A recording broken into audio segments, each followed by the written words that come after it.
What's up, guys? Welcome back to the Masculine Education Network, M.E.N. So I've been off for quite some time, taking care of business, as everybody says in the red pill community, on my path and purpose. So I've been away from videos for quite some time, but I'm back, ready to hit you guys with some interesting facts, get you guys educated on everything happening with men, stuff we need to be educated on. So today's topic is going to be a movie review. And why would I do a movie review? Because this movie is like a calling card for simps or blue pill men that don't have any idea of how Hollywood puts out like different movies, and you watch it and you're thinking, you know what, that's a pretty good movie. This is what women like. This is what they want. It's nonsense, trash. And the movie we're talking about is Love and Monsters. It's a good movie. I'm not shooting the movie. I'm not even shooting the characters. But what I am shooting is the notion that this is the main character. I think his name is Joel. I'm shooting the notion that this is the type of stuff you should do to get a woman. It's trash. This is what, you go to different red pill content creators, they talk about Disney fantasies and what Disney type things that they've been giving us since we were kids and teaching us since we were kids.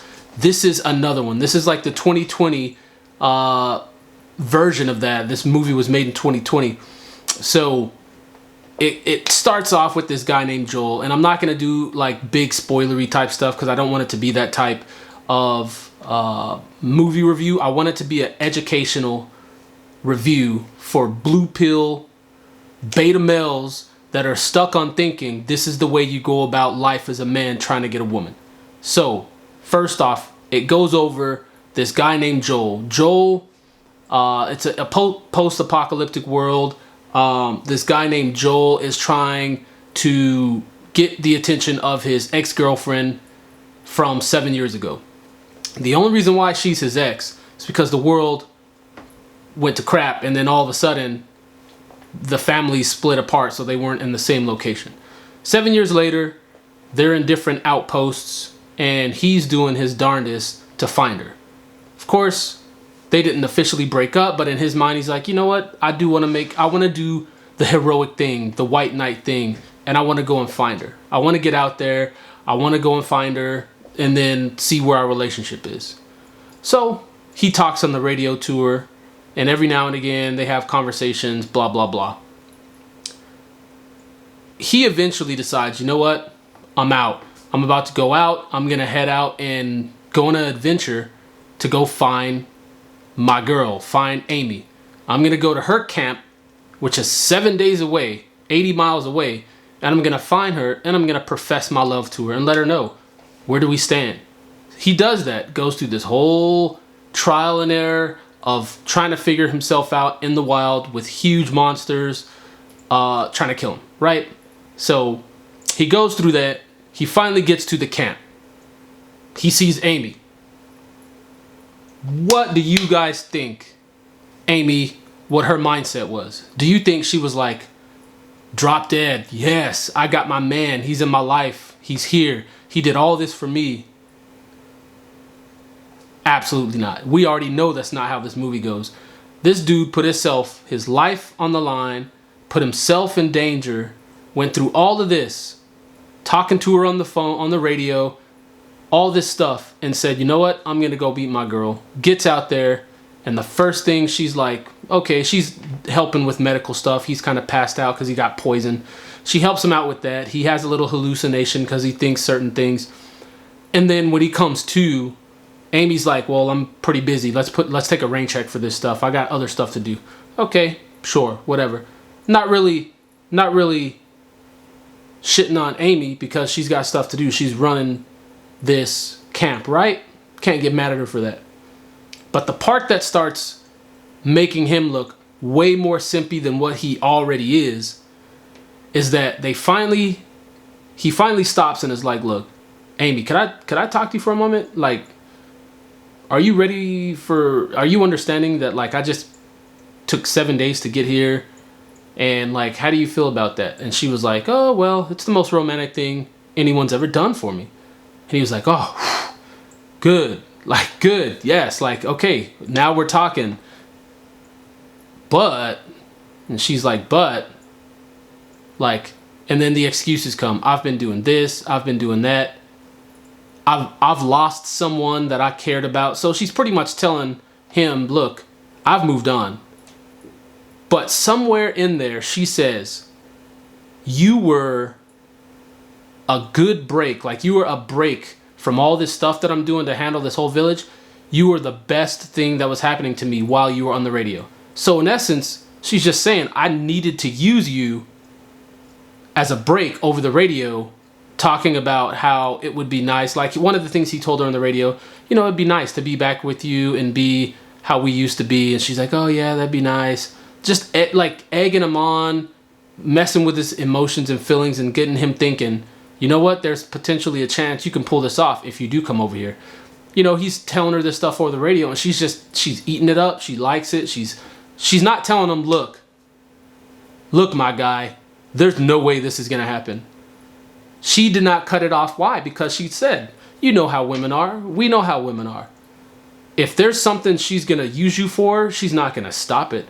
So she needed him during this time as a break from all the rough stuff going on inside of her camp to get on the radio, unwind, let him talk. But she knows if she would have told him on that radio day one, look, this is all great that we're having these recap situations from 7 years ago, but there's no chance if we do see each other that we're going to be together. Because if she would have told him that, he would have been like, yeah, he would have been brokenhearted, but he would have been like, I'm out.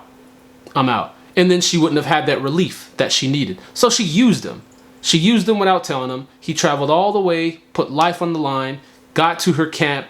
She was like, yeah, thanks for coming. It's romantic, but it ain't happening.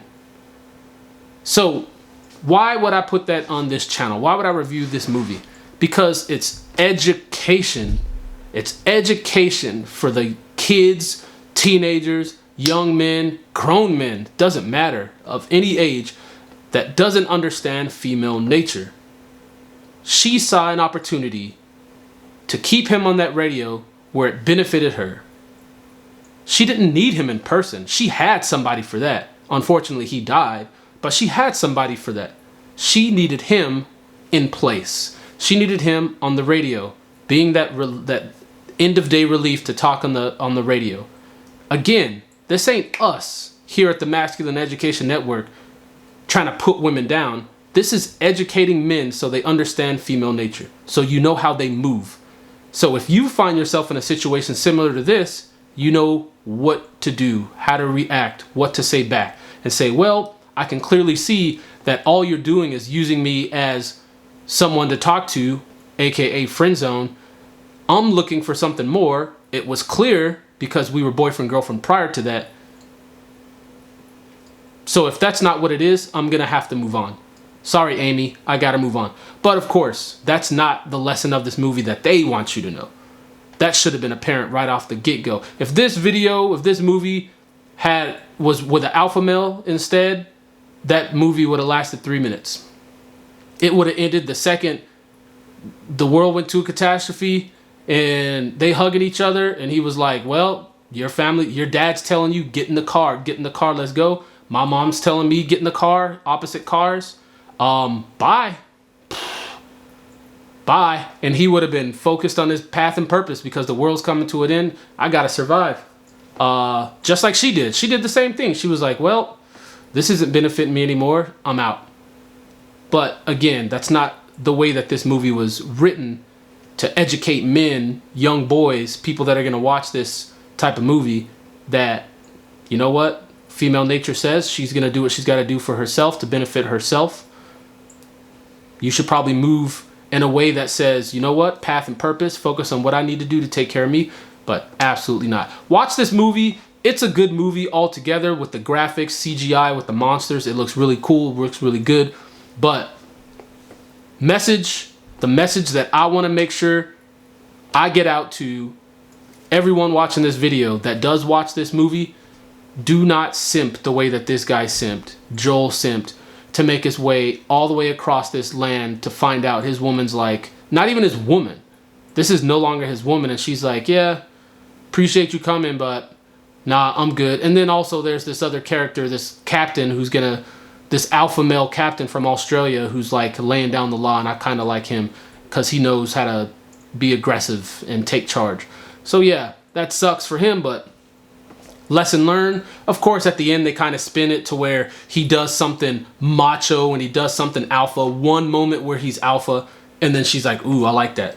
So even at the end of the movie, it goes to show you, while he's simping the whole time, telling her that I love you, and she just doesn't answer back, things like that, that should go to show you.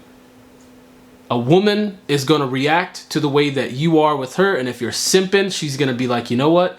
I'm just going to friend zone you and get something out of you that I can get out of you while you're in simp mode, aka talking on the radio, wasting your time for her benefit. But at the end, he went off and did something heroic, something alpha. She was like, oh, okay, now that got me wet. Now I'll consider you. So, signing off here, this is Boppy Boppy, Masculine Education Network, trying to undo all the stupid stuff we were taught and try to educate you guys on everything red pill, everything that is anti-blue pill, anti-simp, anti-white knight. See you guys on the next video.